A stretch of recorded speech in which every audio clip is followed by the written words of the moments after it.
días, Dayana. ¿Cómo estás? Bueno, ¿cómo me les fue con el módulo? ¿Recuerdan que hoy teníamos módulo? Ay, no empecemos. Díganme sí, no, no lo hicimos, por favor. Cuéntame. ¿Les fue bien?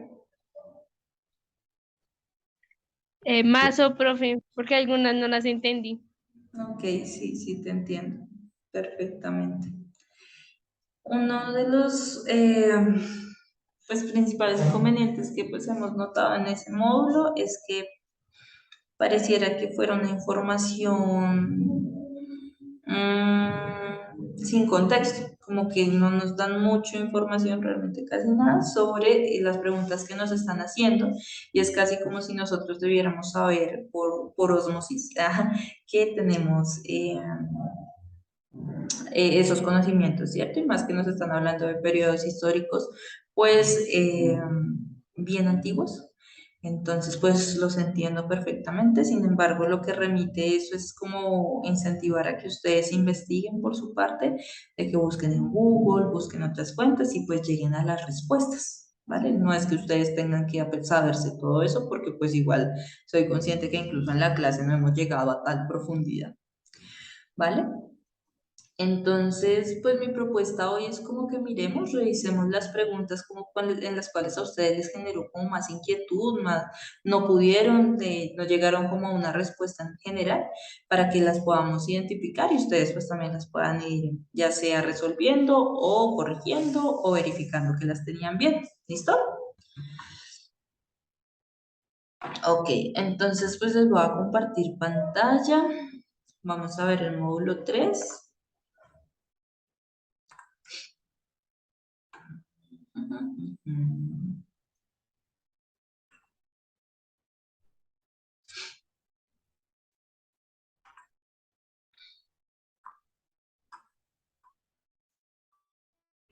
Listo. Entonces, pues nosotros ya habíamos hecho como un avance en estas y me gustaría que empezáramos a leer desde la 15. ¿Listo?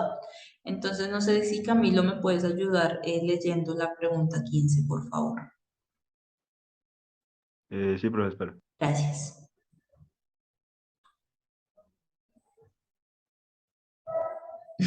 Léemela, por favor.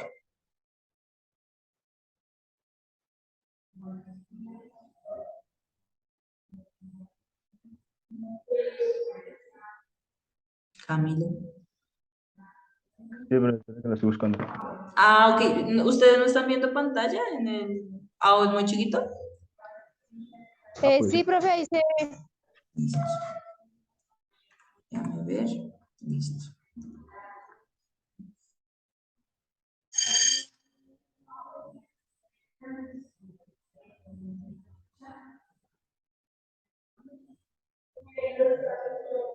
Ya, profe. Listo. Los hebreos son un pueblo de origen semita, quienes sus orígenes migraron de Mesopotamia a Canaán Ujú. y buscaron asentarse ahí dejando de ser nómadas.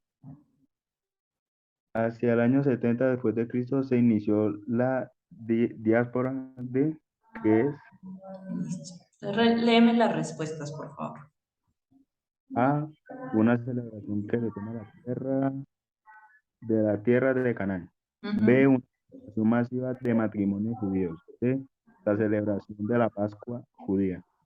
D, la dispersión del pueblo judío después de la segunda destrucción del templo de Jerusalén por los romanos. Ok. ¿Cuál creen ustedes que es la respuesta?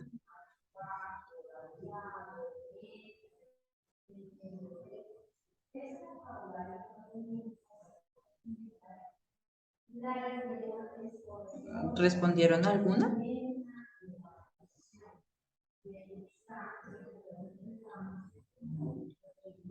No, pero a mí esa pregunta se me complicó.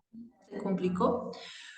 Bueno, acá les voy a dar como un tip o un truquito para la solución de este módulo. Digamos, nos están hablando de los hebreos, que no son un pueblo muy cercano para nosotros, pero pues nos están hablando de él. quienes tienen sus orígenes que migraron de la Mesopotamia a Canaán y buscaron adentrarse ahí dejando de ser nómadas. ¿Listo? Entonces, pues nos están hablando después, como que hacia el año 70 después de Cristo se inició la diáspora. Es normal como que algunos no tengamos como muy claro ese concepto, pero digamos, antes de que yo les explique qué es la diáspora, pues lo que vamos a hacer es como, ok, nos están hablando de migración y nos están hablando de diáspora. Entonces, decir como una celebración de la toma de la tierra de Canaán, vea que no es tan cercana a lo que nos están preguntando. Una celebración masiva de matrimonios judíos, la información que nos está dando el texto no llega hasta allá. Celebración de la Pascua judía, tampoco.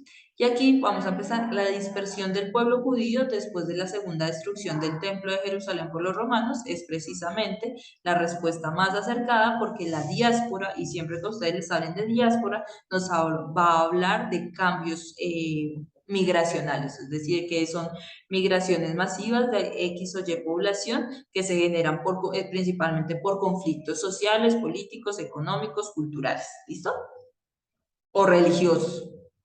Los judíos precisamente hablan de la diáspora judía debido a la persecución que como pueblo han tenido o tuvieron y que ahora ellos también replican, que eso es un tema posterior, pero que ellos también replican en estados como Israel con los pueblos de Palestina que hacen una diáspora palestina, es decir, que hacen que o migran o los matan. Entonces, pues es importante ahí como tener en cuenta cómo se replican eso.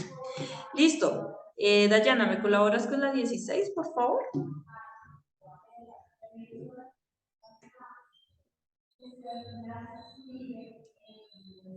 Profe, ¿cuál era la respuesta?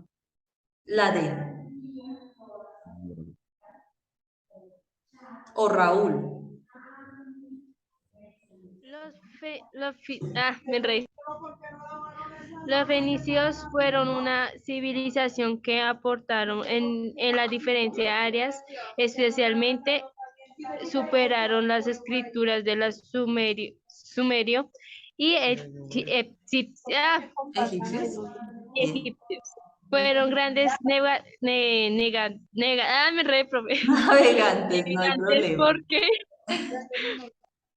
navegantes porque desarrollaron técnicas de navegaciones Navegación.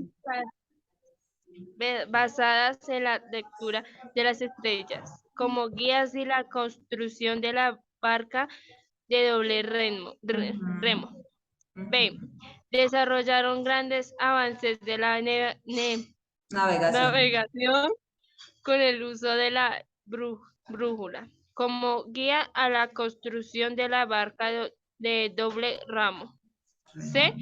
Desarrollaron embarcaciones de vapor y se guiaron a través del radar marítimo. D. Desarrollaron técnicas de navegación utilizados al telescopio para guiarse y la construcción del velero. Listo. ¿Ustedes qué respondieron?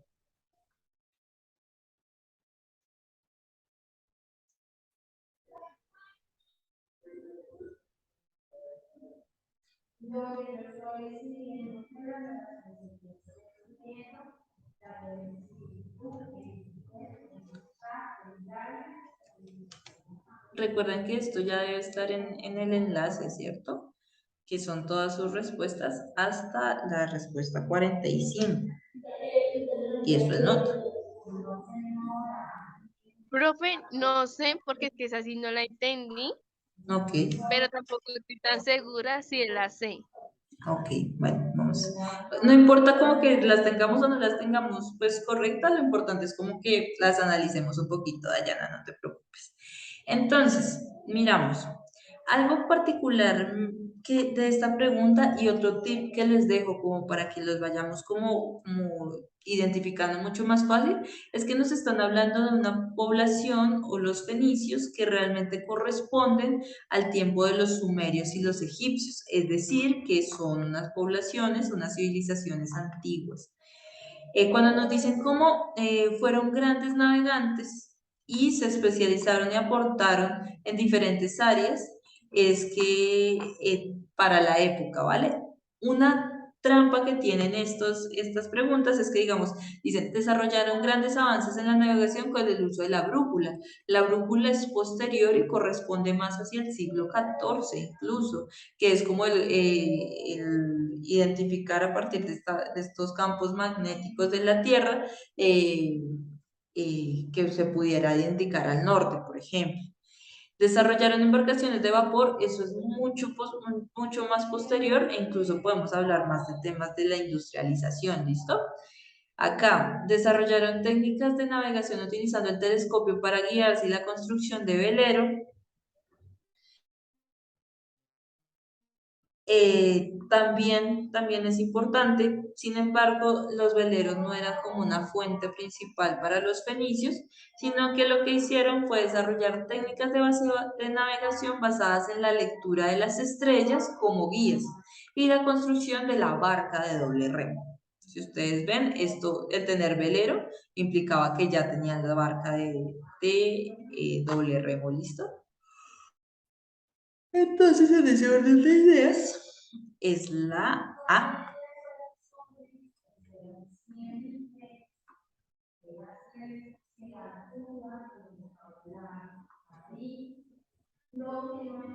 ¿Listo? Raúl, ¿estás?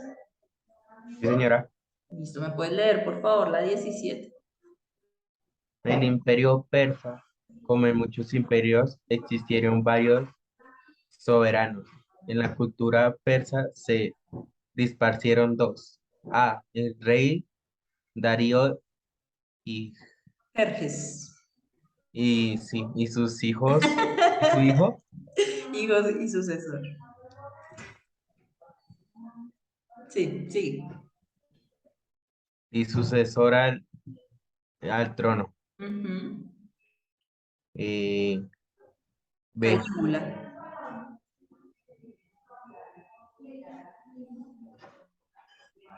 Ahí vas bien, Raúl. Calígula.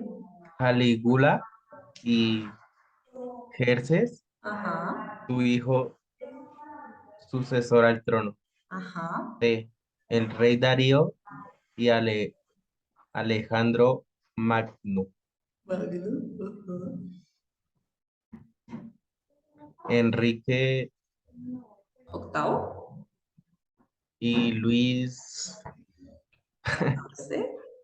Yo siento que también tenemos que, en ciclo 3 para la próxima clase, les quiero tener como un ejercicio de números romanos, porque siento que cuesta todavía un poquito. Entonces, para la próxima aprendemos sobre números romanos, ¿vale? Bueno, ¿qué respondieron a esta?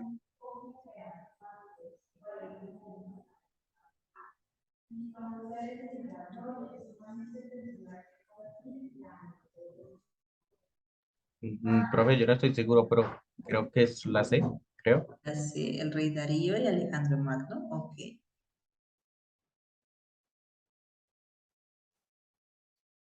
Bueno, es que estas son las preguntas que yo digo como que es complejo porque no nos están brindando mucha información. Realmente,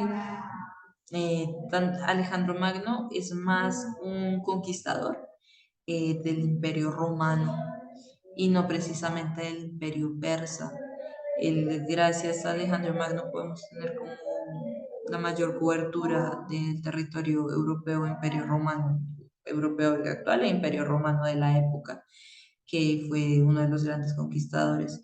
Enrique VIII y Luis XIV son reyes franceses que son mucho más posteriores a lo que es el Imperio Persa. Estaríamos entre la A y la B, que es el rey Darío y Jerjes, su hijo, y Calígula y Jerjes. Sin embargo, Calígula hacía parte del Imperio Romano y tiene una vida muy controversial, por si ustedes quieren mirarla en algún momento, hay películas sobre eso, es una cosa brutal. él, él saciaba todas sus pasiones de mil formas y deseos. Pero entonces, en ese orden de ideas, si Calígula desde el Imperio Romano, pues vamos a tener que el rey Darío y Jerjes, su hijo sucesor al trono, son los dos principales soberanos que destacan en la historia de la civilización persa. ¿Listo? Entonces volvamos a Camilo. ¿Me colaboras, Camilo, por favor? Con la 18. Profe, una pregunta, ¿cuál era la respuesta a la 17? Ah. Gracias. Dale, profe, gracias. La 18.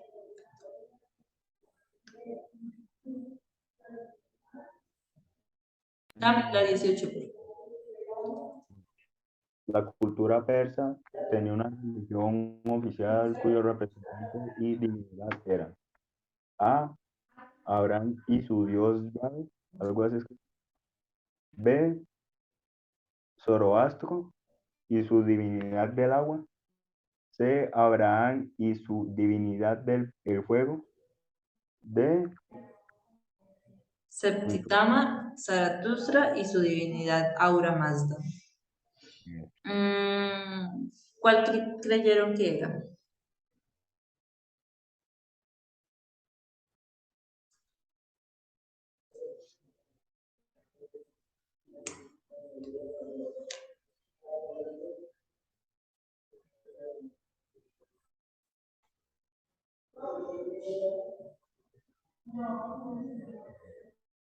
¿La D? Vale. No estoy segura. Es que yo tampoco, en eso sí tengo como una duda, porque también Zoroastro y es que la cuestión de la divinidad del agua. Sin embargo, chicos, o sea,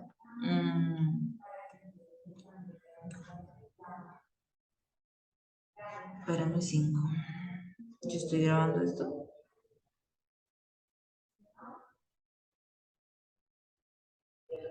Ok, no sé si estoy grabando. Ok.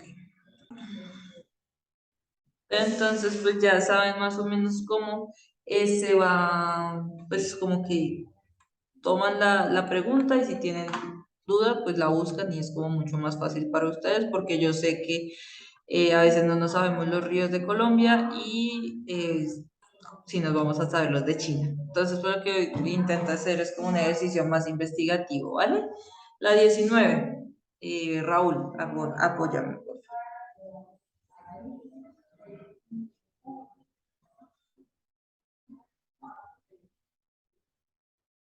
Raúl, ¿estás ahí? Dayan, Señora. ayúdame, por favor.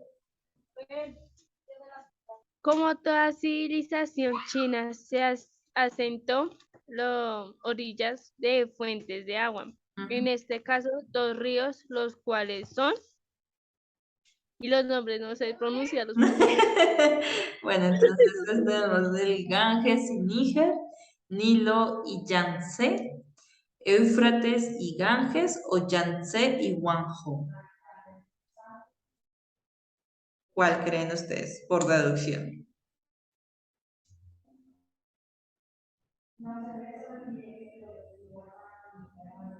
A ver, profe. La B, ok.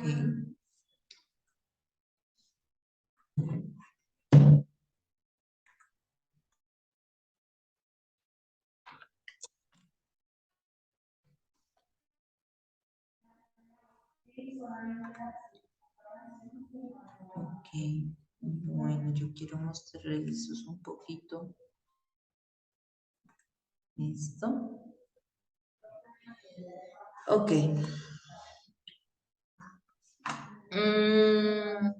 Algo como para la vida es que cuando nos hablan del río Nilo, es un río que precisamente pasa por varios países de África como tal y que tiene desembocadura en el mar Mediterráneo. Aquí nos están hablando de la civilización china y China va a estar acá. Imágenes. Mapa. Y si lo vemos a más grande escala, ok, este no sirve. Ahí están viendo los mapas, ¿cierto? Señora. Sí, señora. Listo, entonces vamos a ver que tenemos África y en Asia vamos a encontrar a China, ¿vale? Va a estar ubicado acá. Yo no sé a ustedes cómo les vaya con geografía, pero sí sería chévere que pudiéramos ya sea descargar una aplicación donde podamos empezar como a jugar con esto y que podamos identificar diferentes países, ubicaciones. Entonces el río Nilo como tal va a llegar hasta acá, pero si ves está un poco alejado, si no es bastante, de China.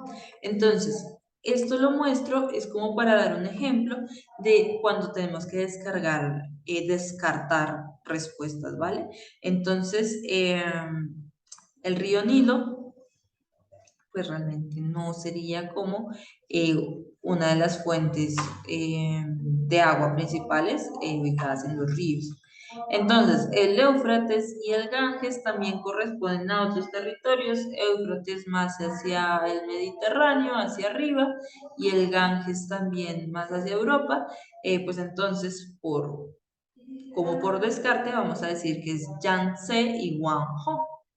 ¿Listo?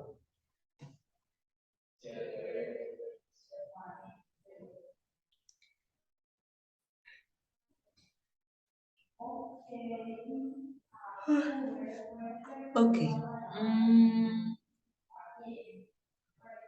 Listo.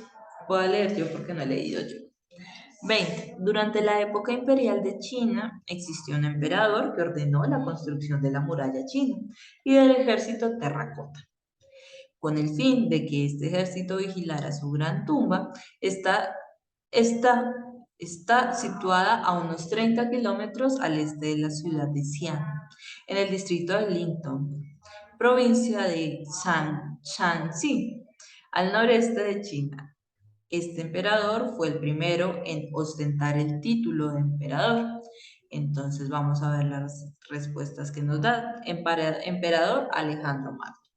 El comandante Shan Tang, el emperador Qin Shi Huang y el rey Shang. ¿Cuál creen que es la respuesta?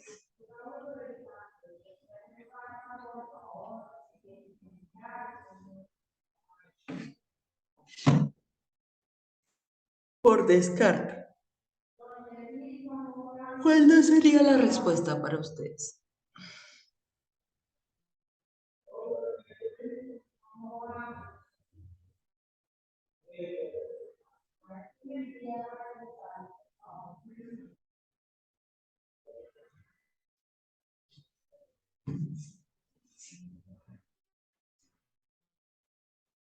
¿Mm? Les escucho. Profe, perdón, es que se me fue el interno, no escuché bien. Bueno, nos están hablando así en resumen, como que en China existió el emperador que ordenó la construcción de la muralla, pero que también ordenó la creación de un ejército, el ejército terracota, que es una serie de Profe, soldados en piedra, tallados en piedra, para que vigilaran su tumba. En sí, toda esta información que nos da de 30 kilómetros no nos va a servir para... Dime, Dayana, cuéntame. pues más o menos, ya que me puse a leer, más o menos yo creo que la sé, porque es que, porque la profesora pues más o menos me explicó eso, pero no me acuerdo bien el nombre, pero yo creo que la sé. Bueno, pues muy bien, Dayana, es la C, en el sentido de que, si ven, aquí nos dan unas respuestas. Esto es información que, aunque es importante, no nos están solicitando en la pregunta, y lo que nos va a decir, y el punto más especial, es que nos diga este. Este emperador fue el primero en ostentar el título de emperador. Vamos a mirar, el emperador Alejandro Magno no precisamente no era chino. El comandante Shang Tang, pues no, porque nos dicen como que él fue el primero que se determinó emperador, se autoidentificó como emperador, y el rey Shang, pues realmente estamos hablando de emperadores. Entonces, por descarte, incluso podemos decir que es el emperador Qin Shi Huang. ¿Listo? Ok. China, en sus orígenes, vivió sometida al caos y la guerra. Cada estado luchaba por el control del territorio en su totalidad. Este periodo fue denominado por los historiadores como los estados de guerra, la batalla de las Termópilas, la guerra de los 1000 días y la guerra de los 100 años. ¿Ustedes alcanzaron a averiguar algo sobre eso?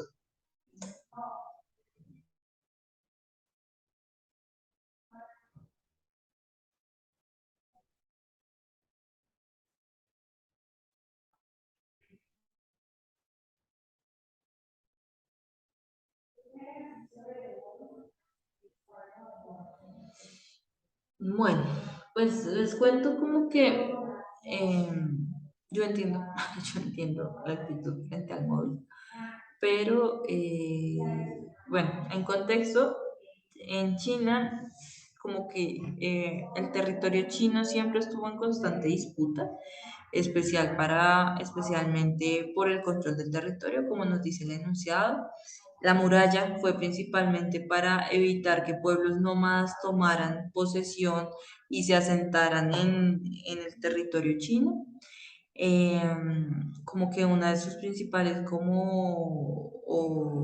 pues características es esta guerra constante y este periodo en el cual nos están haciendo referencia hace referencia a la guerra de los 100 años, ¿vale? En China, que es larga.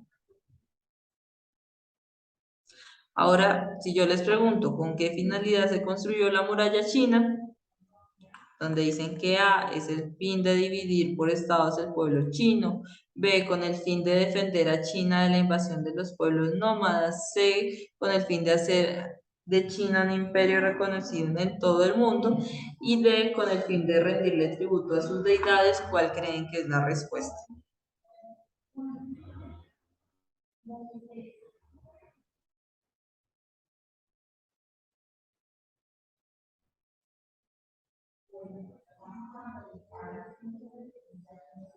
Prueba una pregunta. Señor.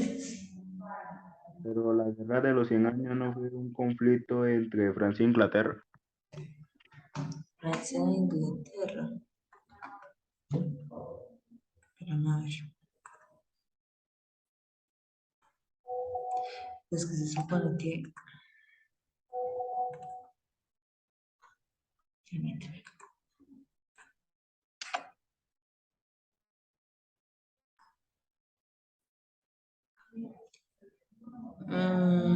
Cosas prehistóricas, guerra civil.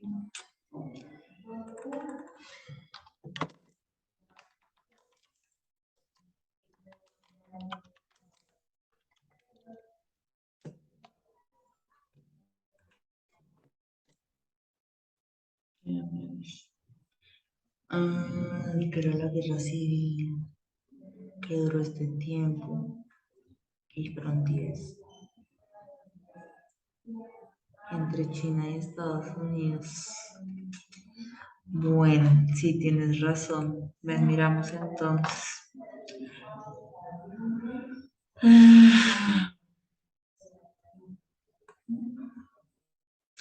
Es que mira, el control por el territorio en su totalidad en un periodo denominado por los historiadores como la batalla de los estados de guerra. A ver.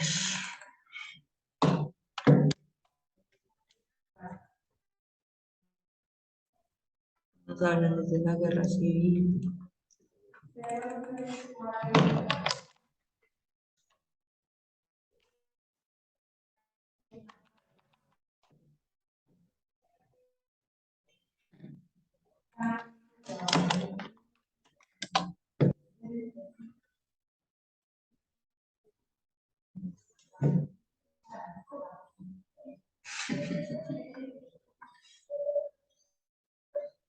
Ok, guerra por la unificación de las chinas.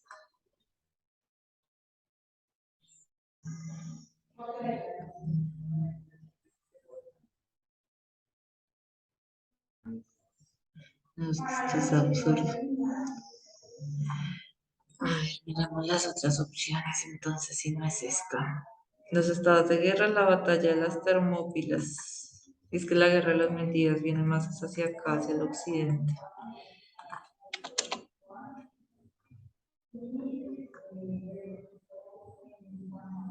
Es que no.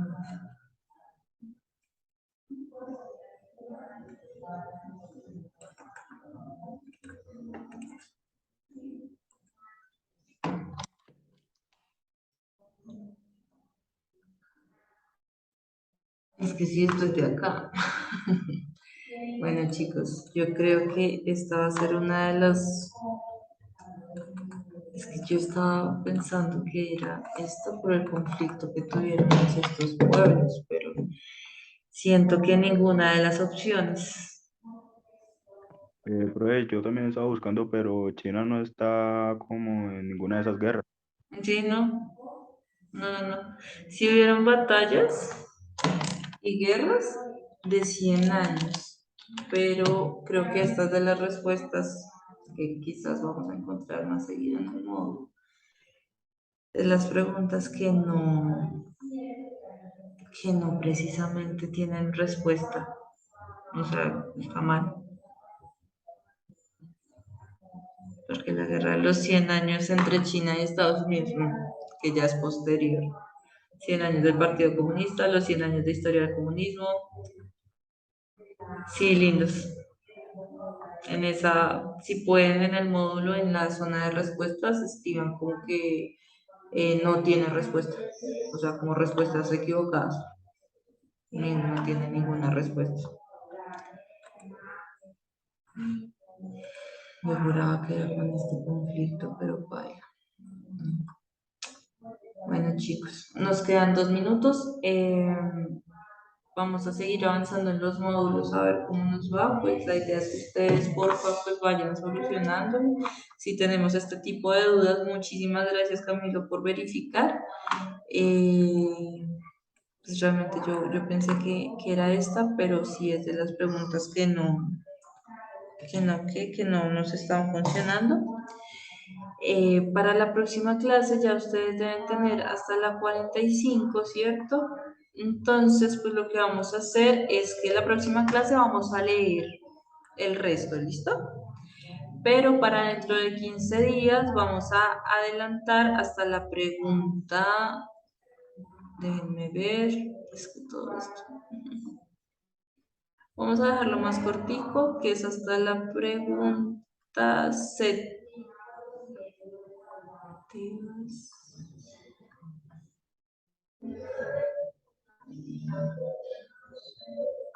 Ok.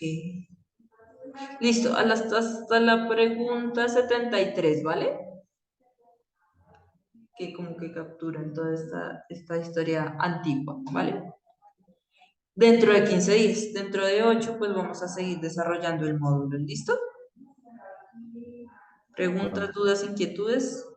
sí, profe, una, Señor. la portada, ¿por dónde la envío?